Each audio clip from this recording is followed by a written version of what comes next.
जहाँ गुरु है वहाँ पर अमरत्व है, वहाँ पर मृत्यु नहीं है। अब और जो सुनना चाहते हो तो बताओ, मैं सुनाऊं। राजा परीक्षित ने कहा कि गुरुदेव अब मैं पूर्ण रूप से संतुष्ट हो गया। अब परीक्षित जी से सुखदेव जी कहते हैं अंतिम उपदेश के रूप में, त्वं तु राजन् मरिष्येति पशु बुद्धि मिमां जहि। राजन, अब तुम मरोगे क्या? ये पशु बुद्धि है, ये पशु बुद्धि है। तुम नहीं मरोगे, ये शरीर मरेगा। तक्षक तुम्हें नहीं काटेगा, इस शरीर को काटेगा।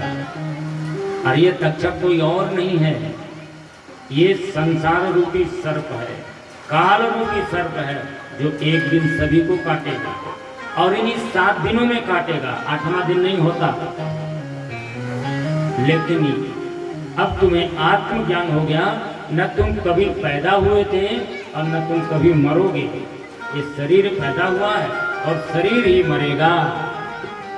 परीक्षित जी कहते हैं अहम ब्रह्मा परम धामम ब्रह्माहम परमम पदम। गुरुदेव, अब आपके ज्ञान के द्वारा मुझे अनुभव हो गया कि मैं शरीर नहीं आत्मा हूँ। अब मैं ब्रह्म तत्व में स्थित हो गया हूँ। अब मैं मरूंगा नहीं।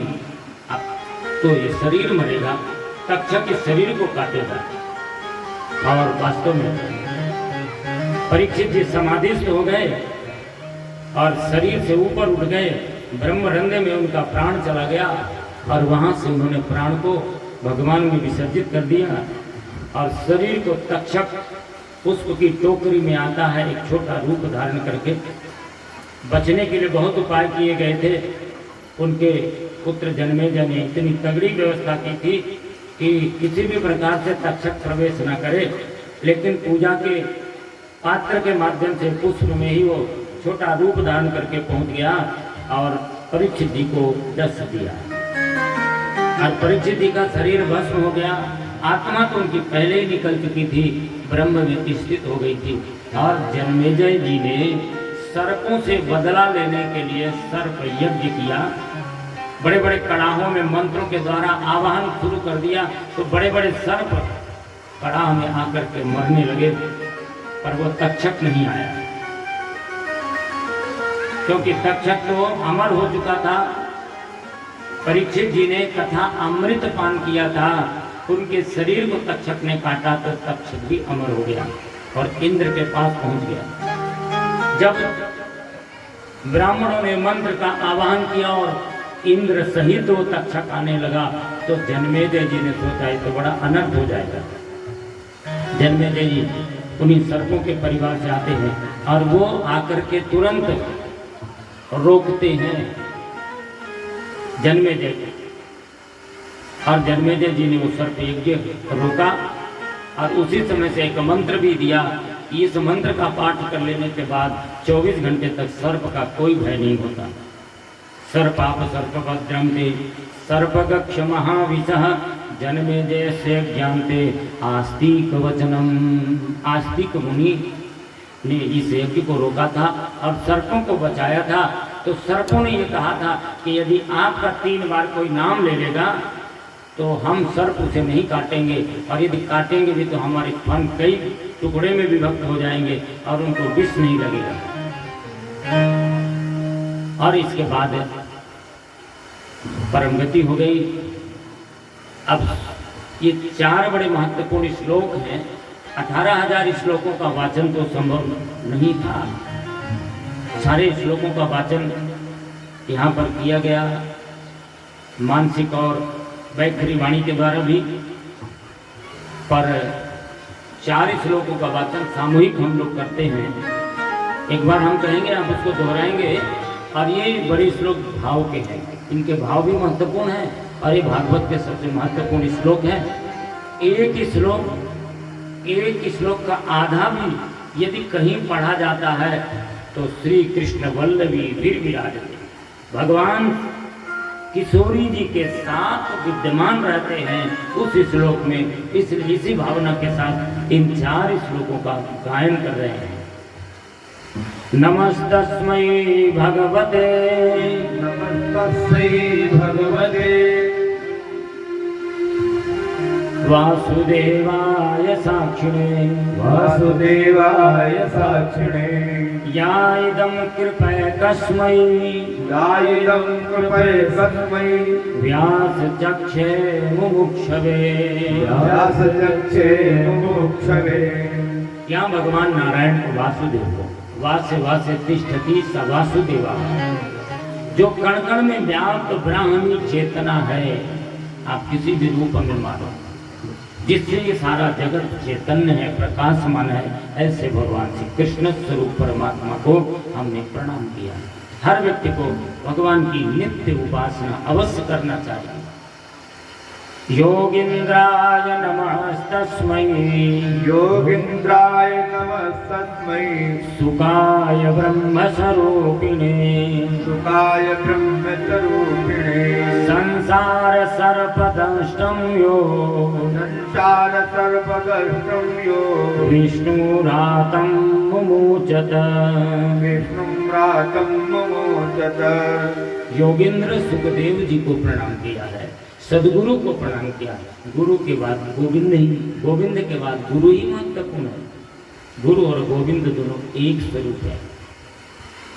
गुरु गोविंद और गायत्री तीनों एक ही रूप हैं।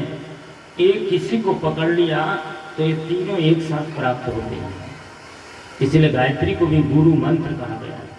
बिना किसी के दिए भी ये गुरु मंत्र है, कैसे भी आप हो। तो ऐसे सदगुरु स्वरूप सुखदेव जी को प्रणाम किया, जिन्होंने परीक्षित रूपी हम सभी जीवों का उद्धार करने के लिए इस धरती पर मनुष्य के रूप में आते हैं।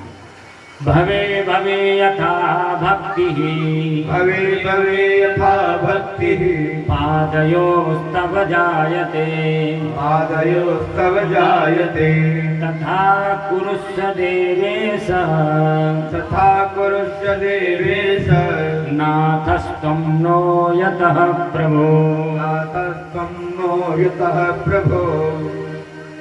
जब जब हमारा जन्म हो, किसी भी योनि में हो, आपके चरणों की भक्ति प्राप्त हो। भगवान से मांगना है तो संसार का वैभव नहीं।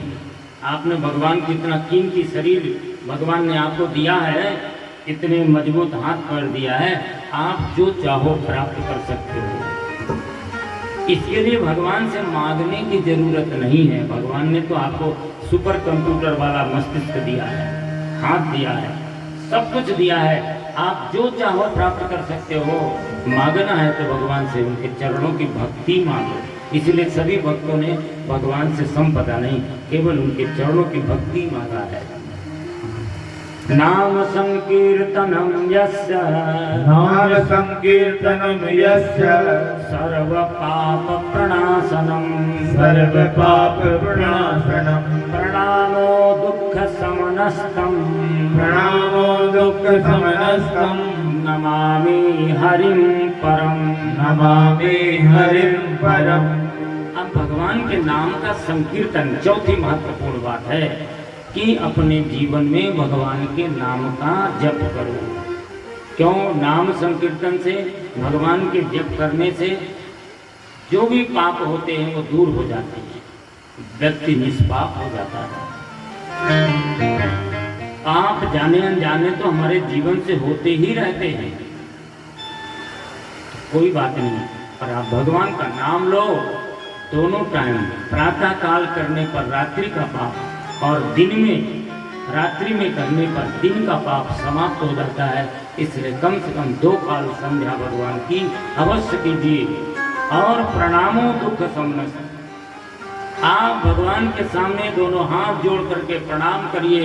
इसकी आदत डालिए। घर से आप जब निकलते हैं तो पहले भगवान को प्रणाम कीजिए, उनसे अनुमति लीजिए। अपने घर के बड़े बूढ़े जो हैं उनको प्रणाम कीजिए, उनसे अनुमति लीजिए। वो आपकी वापसी की रास्ता देखते हैं। जिस जगदम्बा को प्रणाम करके जाओगे वो आपके वापस आने की रास्ता देखेगी। तो आपके रास्ते में कोई कंटक हो सकता है, कोई मार्ग में विघ्न हो सकता है। जिस परमात्मा ने आपको जीवन दिया है उसको प्रणाम करेंगे तो आपके जीवन में दुख नहीं आएगा, इसलिए उस परमात्मा को प्रणाम कीजिए। आइए भगवान के सुंदर झांकी का दृश्य भी है सुदामा जी का, हमने बीच में इसलिए नहीं